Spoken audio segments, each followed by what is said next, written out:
A parachute works only if you pull the ripcord and open it up. It takes a conscious effort. But if you're not conscious, can someone else do it for you? In 1986 in Coolidge, Arizona, at the annual skydiving boogie, Greg Robertson found all his skydiving skills put to the test.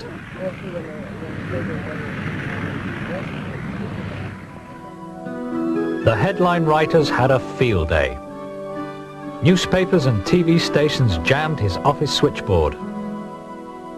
Editors, short of hard news, ran out of superlatives. Comparisons with Superman became inevitable as the media created its own brand new all-American hero. I was the safety and training advisor here, and my job was to keep an eye on the other jumpers, make sure operations went smoothly and safely. And I was working as the load master for the DC-3 also. I would load the people and tell them when to get out of the aircraft, make sure they got out at the right spot. We were in the hangar packing after one jump, and I noticed this girl having trouble packing her parachute. So I went over and talked to her, helped her untangle it, made sure she was able to pack it, found out she was relatively inexperienced. So I said, well, I'll just keep my eye on her a little bit. We went out to the airplane for the next load. She was on it with a six-way group. And I decided to put them out last, seeing as they were all relatively inexperienced, and decided to follow them out. So while we're going to altitude, I was keeping an eye on them, and we started putting people out. And when they lined up as the last group, I noticed she was the last person exiting the aircraft, which didn't really make sense to me, seeing as she had the lowest number of jumps. I would expect her to be in the forward part. So I follow them out, and I watch her body position, and she's got a real good track position, position we used in skydiving to move from one point to another. And that's where the body is real straight, the arms are back at their sides, their toes are pointed away from them. They try to streamline themselves as much as possible. Got down to where the other people were, and there was three of them together, already holding hands. Another one was slightly low on the formation, and he's trying to come back up in what we refer to as the dead spider position, where he's trying to gather as much air as possible and put his arms slightly downward and cup his body, figures such as this. Another one was coming in to join hands, and this girl, Debbie, was down there, but she's doing what's called orbiting, where she's just sort of sliding around and not getting into the formation.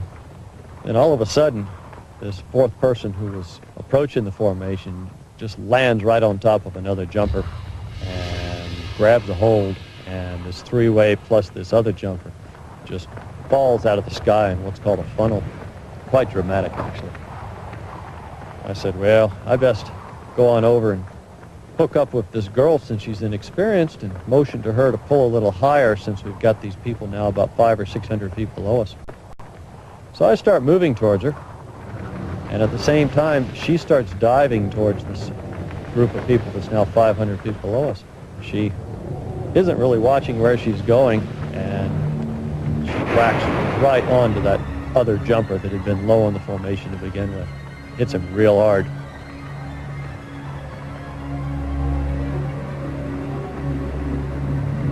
They collided what I guessed was around 50 miles an hour and just threw them both for a loop. And they're both tumbling. And now I've got a dilemma. They're both looking like they're in trouble. Well, luckily the guy that Debbie had hit righted himself right away. I figured, okay, he's okay. I can see his arms moving. But she's still on her back spinning. She passes below me about 25 feet down, accelerating away. And I'm looking right at her face, and I notice it looks like a clown face. Red all around, big red mouth. I realize all of a sudden it's blood, and she's definitely injured. I had to get down there and help her. And I knew we only had probably around 30 seconds left before we would hit the ground. So I go into a headlong dive trying to build my speed up to around 180. And I notice now that I'm catching up to her. She's no longer accelerating away from me. So I tuck my head back down and go back into this dive. As I got down to her, I saw her arm move. Maybe she's trying to pull her ripcord. It didn't seem to have that definite pull of a conscious skydiver, but I thought maybe she was not totally knocked unconscious, but still semi-conscious, and her mind was reminding her she needed to pull, and that's what she was trying to do, but there just wasn't enough movement there. And I finally decided she wasn't going to pull it, and I was going to have to. And then the realization comes to me that I have absolutely no idea how far above the ground we are. And a moment of uncertainty comes over me, and I finally just say, well, I've come this far, I'm not stopping now. I let the legs swing around and grab her down by her lower leg straps, turn her over, and deploy her parachute. And as I see her pilot chute and bag lifting off her back, I said, well, there's your chance, girl. Turn around and deploy myself. So I look back up and I find a square reserve, and I go, okay, at least she opened. And I start following underneath her, and she's slumped in her harness such that she's in a slow right turn, and it's bringing us back around towards the drop zone.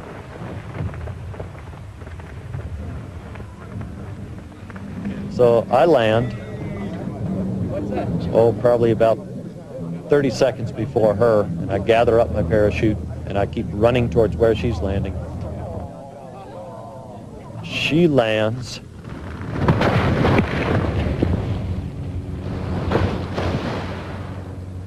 and people all of a sudden realize she's not getting up. Call for a doctor!